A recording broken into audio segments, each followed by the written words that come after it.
حبيب قلبي انت على قناة كرة فاميليا. دوس لايك واشتراك ويلا بينا نبدأ الحلقة. بعد الأداء المغزي المقرف اللي يخليك تكره الكورة واللي بيلعبوها واللي عايزين يتفرجوا عليها، الأهلي تعادل مع سيراميكا 1-1 ولكن بفعل فاعل. حكم المباراة كان ليه رأي في ضربة الجزاء اللي كل الناس اللي ما بتشوفش قالوا إنها ضربة جزاء، فما بالك بالناس اللي بتشوف ومبصرة وربنا أنعم عليها بنعمة البصر. البعض شايف إن هي مش ضربة جزاء لمجرد اختلاف لون الفانيلا. المهم يا سيدي، حكم المباراة في مباراة سيراميكا طول المباراة والواحد كان ملاحظ إن هو عمال كل شوية يزق اللعيبة، مش عارف يعمل إيه. وتريزيجيه كابتن يعني إيه لايت قوي، يعني لغة الشفايف وعمال يقول له إيه بعد إذنك بعد إذنك. مش هينفع، أنت كابتن النادي الأهلي، يعني أنت لازم تبقى بتتكلم كده وأنت معاك الحق بقوة من غير خوف، وده ترتب عليه إن أنت الحكم في فترات الخلاف وفي فترات الحديث اللي بتبقى ما بين اللعيبة وما بينه، اللعيبة الوحيدين اللي تلاقيه عمال يزق فيهم ويزغط فيهم هم لعيبة النادي الأهلي. يعني تريزيجيه الراجل كل شوية عمال يعمل له كده، مش عارف في إيه، عاجباه عضلة البنج كل شوية عمال يجسها، مش فاهمه يعني في إيه. لو نتكلم زي الناس المحترمة اللي بنتفرج عليهم في المباريات الأوروبية اللي بيتكلموا مع بعض وبيتناقشوا بمحتوى يعني منتهى الأدب والأخلاق، أنت ليك عندي إيه؟ إن أنت في كورة شاكك في صحتها، خلاص أنا هاروح أشوفها في الفار بمنتهى الهدوء، أنا هاروح أشوفها في الفار ويروح رايح. لكن بتحس إن في حاجة، في حاجة بتشوك، في حاجة بتقرص، تلاقي الراجل طالع في تشنج، عمال يبص لكل واحد في الجهاز الفني مش عايزه حتى يقرب له علشان يقول له إيه شوفها كويس يا كابتن، إيه الله يبارك لك مش عارف إيه هتضيعوا مجهودنا. ما تسيب يا عم كل واحد يقول الكلمتين اللي تعبينه. هو لما هيقول لك الكلمتين دول انت هيشيلوا نجمه من اللي على كتفك؟ ما تصلي على النبي يا عم الحاج، انت حكم كوره يا حبيبي، يعني انت حضرتك حكم كوره، انت مش وزير الرياضه علشان خاطر تبقى طالب ان الناس تعمل لك مراسم معينه وانت طالع تبص على الفار. ما تطلع على الفار وانت قافل امه، خد اجراءك وخلص. لكن انت بتعمل قلق وتوتر وتخلي الاجهزه تسخن، وفي الاخر يا فرحتي انذار اصفر انذار احمر انذار بامبا، مالك يا عم الحاج؟ وفي الاخر بترجع تقول اصل اللعيبه دي عملت ويلا نعاقبها. سبحان الله، ما إذا سألت عن السبب فشوف مش عارف إيه. الكوميدي في الموضوع بقى إن بعد نهاية المباراة لما الاستوديوهات التحليلية في أغلب القنوات بدأت تناقش الأمر، فبدأوا طبعا يجيبوا لك بقى ناس ناس كبارة كده وقاعدين يقولوا لهم بقى إيه رأيك يا كابتن، شايف إن دي ضربة جزاء ولا ملهاش علاقة في الكده؟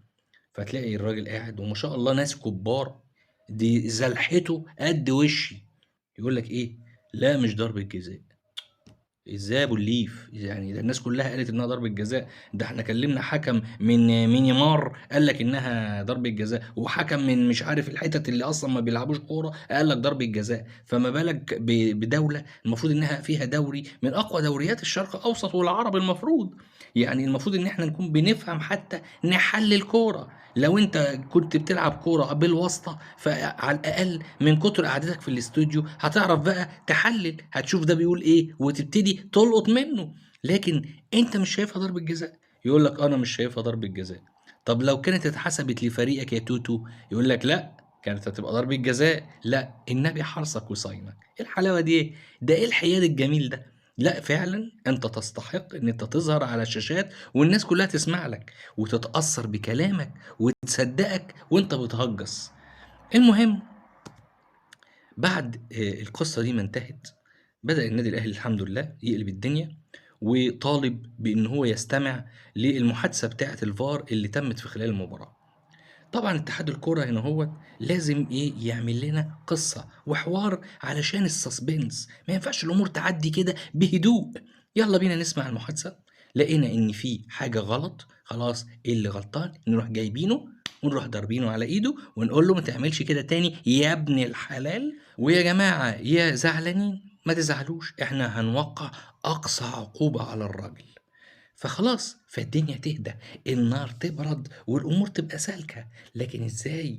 لازم إحنا نشعوط الأمور شوية. الله أعلم الموضوع ده مقصود والّا ده طبيعي إن الناس عندها مشاكل في دماغها مخلّياها بتفكّر بالطريقة ديّة. المهم قال لك إحنا عايزين ناس معيّنة تيجي الاجتماع، الدفّاس والدهشومي هم بس اللي ييجوا. لا إله إلا الله! طب وأنت مال إن أنت تختار يا حبيبي، أنت بتقول لي ابعت حد من النادي الأهلي يستمع، أنت ما لكش دعوة مين ييجي يستمع. افرض اللي أنت عايزه ييجي يستمع ده عنده مَيّة على ودانه، شمع سادد ودانه، أنا أدرى مين ييجي يستمع. اهدى أنت وما لكش فيه. والّا أنت خايف من حد معيّن؟ طب هتخاف ليه لو أنت مش غلطان؟ لو أنت هتاخد الإجراءات الطبيعية والتحقيق ناحية المُقصِّر إن وُجد، طالما أنت شايف إن ما فيش مقصّرين. الكابتن سيد عبد الحفيظ للدرجة دي مُقلِق ومُتعب ومُهلِك؟ إيه يا جماعة؟ يعني الراجل يروح لحد عندك ويحضر والساعة 12:00 وعلى الميعاد وفي الآخر تقول له لأ، أصل الناس طلعت تاكل فسيخ ورنجة ومش هييجوا دلوقتي، تعالوا لنا بعد شم النسيم. بالذمة ده يعني اسمه كلام؟ يعني ده ما بيحصلش خالص. ده إحنا لو في موقف سيرفيس ميكروباص الكلام ده ما كانش هيحصل يا جماعة. مش اتحاد كورة دولة بحجم مصر. المهم أنا أتمنى إن النادي الأهلي ياخد إجراء تجاه هذا الأمر، ونتمنى إن النادي الأهلي يستمر في تصعيد الأمر مع اتحاد الكورة ويحاول يقفلها لهم خالص علشان خاطر اللي ييجي بعديهم يعرف إن في أسس وثوابت ما ينفعش الحياد عنها. الحمد لله حصلت المعجزة والأهلي كسب سموحة 2-1 بعد ما جاب جون في الوقت البدل الضايع بكرة حلوة جدا لطاهر محمد طاهر اللي كنا قربنا ننساه بسبب ركنته على الدكة من النبي حرصه. استمرارا لمباراة سيراميكا، الكابتن يسترب كان بيقدم لعلعة.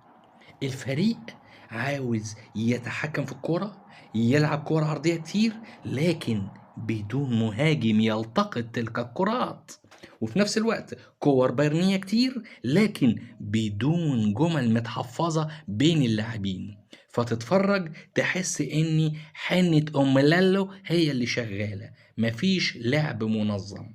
اللعيبة تحس انها بدنيا راحة في السلانكاتيه.